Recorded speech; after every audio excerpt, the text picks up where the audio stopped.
Donc, au niveau de ce qu'on fait nous ici dans notre service, donc on est un service qui agit sous mandat judiciaire et nous en fait ici on fait des médiations auteurs-victimes. Alors ça veut dire quoi? Ça veut dire qu'on travaille avec les deux parties. Alors pour expliquer un tout petit peu ce que c'est que la médiation quand même, la médiation c'est quoi? C'est une tentative en tout cas que propose le magistrat pour essayer qu'auteur et victime parviennent à trouver un accord sur ce qui s'est passé et un mode de réparation qui soit satisfaisant pour chacun. Donc le but finalement c'est d'arranger un petit peu le bazar. Il faut savoir que la médiation, elle est toujours proposée, donc c'est pas du tout obligatoire, ni pour l'auteur, ni pour la victime. Pourquoi est-ce que c'est pas obligatoire? Ça veut dire que si à un moment donné, on est obligé de s'excuser ou de réparer, il y a beaucoup de chances que ça ne soit pas sincère, et donc c'est encore pire pour la victime.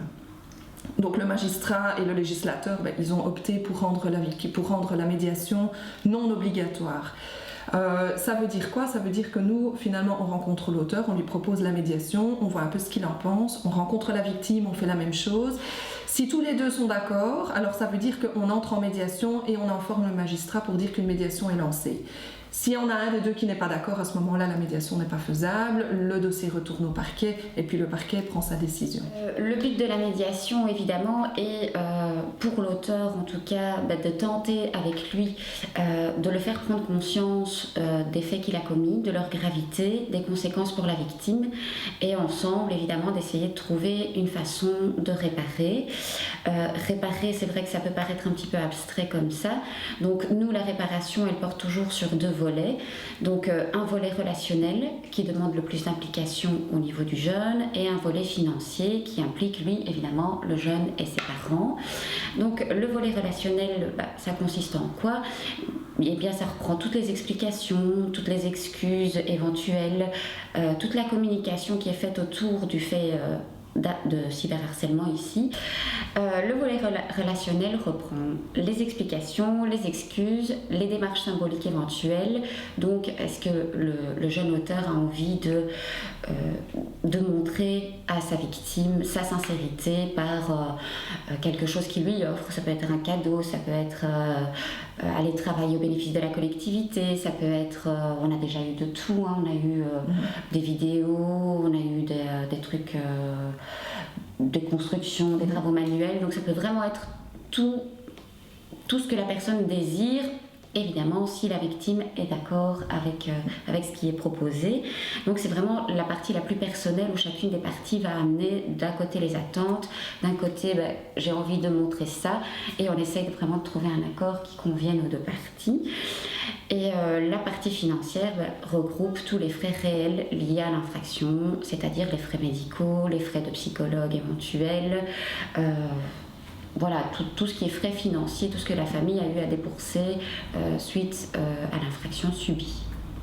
Au niveau de la manière de fonctionner, nous on essaie d'aborder avec les parties un cheminement en 3 temps. Donc ça veut dire que dans un premier temps, on va travailler sur le passé en se disant tiens, qu'est-ce qui a mené à ce harcèlement, qu'est-ce qui chez la victime a déclenché le harcèlement de l'auteur.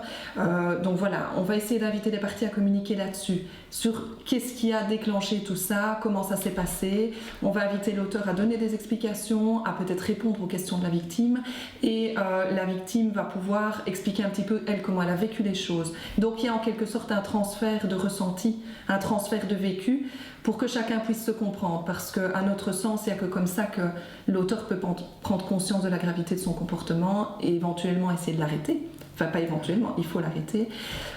Donc ça, c'est le premier temps. Dans un deuxième temps, on va travailler sur le fait en lui-même, au moment même où il s'est passé. Donc là aussi, on reprend le ressenti de chacun. La victime va pouvoir expliquer ce qu'elle a ressenti à ce moment-là. Et là, on entame tout ce qui est réparation.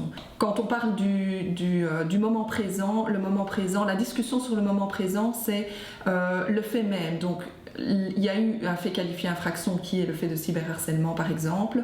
La victime va pouvoir expliquer à ce moment-là comment elle l'a ressenti, quelles ont été toutes les conséquences pour elle, et on va travailler ça avec elle. On va essayer d'inviter la victime à sortir tout ce qu'elle a ressenti, parce que le but aussi de la médiation, c'est de permettre à la victime d'ouvrir son sac et de pouvoir un peu tout lâcher là, parce que parfois il y a des choses qui sont vraiment lourdes à porter, et donc ça va lui permettre d'avoir un espace de parole et d'être reconnue en tant que victime. Ça, c'est vraiment une priorité pour nous et pour la justice en général, et ça va permettre de formuler peut-être des attentes en termes de réparation. Et ça nous mène au troisième temps de la médiation, qui est le travail sur l'avenir. Ça veut dire si auteur et victime se connaissent, ce qui est souvent le cas dans les cas de harcèlement, comment est-ce que la victime voit la suite des choses? Tiens, si demain on retourne à l'école et qu'on se croise, est-ce qu'on fait semblant de ne pas se voir, ou au contraire, est-ce qu'on vient l'un vers l'autre, est-ce qu'on salue, ou est-ce qu'on se nie, ou est-ce qu'on fait en sorte de ne plus se croiser? Qu'est-ce qu'on met en place pour que la victime puisse continuer à fréquenter l'école ou son quotidien de manière plus rassurante pour elle? Qu'est-ce qu'on met en place au niveau de l'auteur et au niveau de la victime? Et tout ça, on le travaille en concertation avec les uns et avec les autres. Ça veut dire que la victime va expliquer ce dont elle a besoin, ce dont elle aurait besoin pour se sentir mieux. Et l'auteur va pouvoir dire qu'est-ce qui est dans ses capacités. Parce qu'évidemment, parfois la victime attend que l'auteur déménage sur la planète Mars et disparaisse de la circulation. Clairement, ça, c'est pas possible. Donc là, on a quelque chose à travailler avec la victime de plus profond, où on va devoir lui expliquer, non, l'auteur, il reste là, il reste peut-être dans la même école, il reste peut-être dans le même club ou dans la même rue.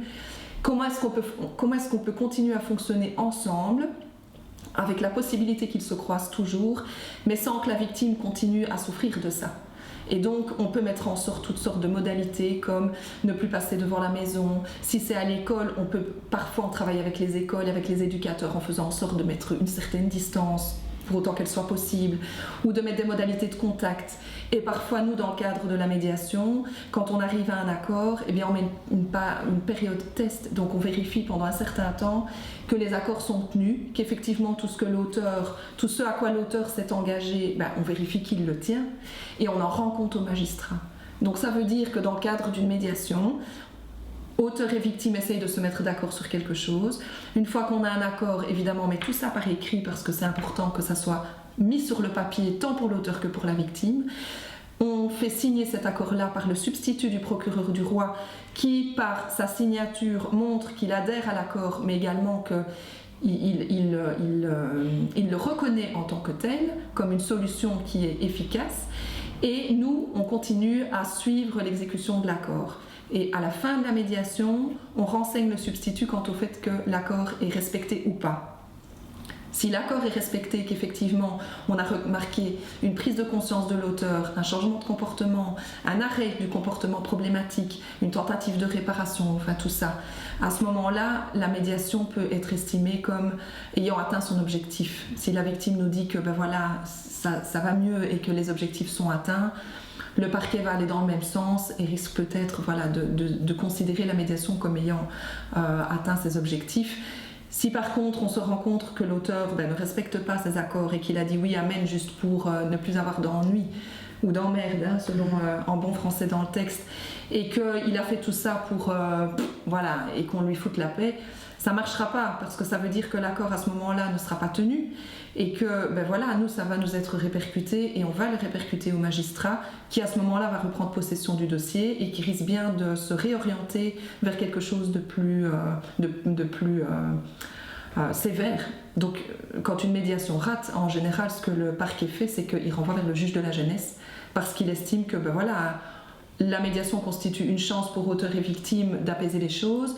Si l'auteur y met de la mauvaise volonté ou qui ne tient pas ses engagements, à ce moment-là, le parquet va passer à la vitesse supérieure.